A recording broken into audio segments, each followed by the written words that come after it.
Mambo vipi mpendwa wa Sai News Online? Ni habari njema kwako. Leo hii tumekuja na kipindi chetu cha Kubwa la Leo. Ni kipindi ambacho kitazungumzia mambo mbalimbali makubwa na ya ajabu ambayo hujawahi kuyasikia.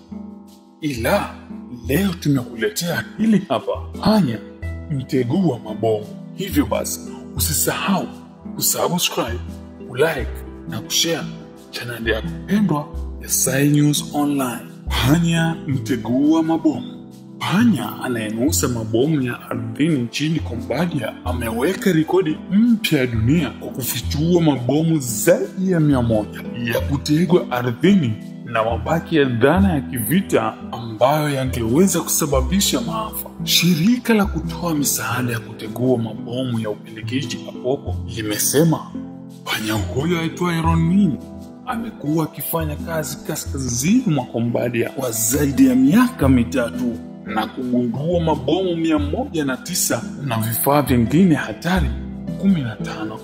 Ronmin amezaliwa Agosti 13, 2019 Morogoro nchini Tanzania.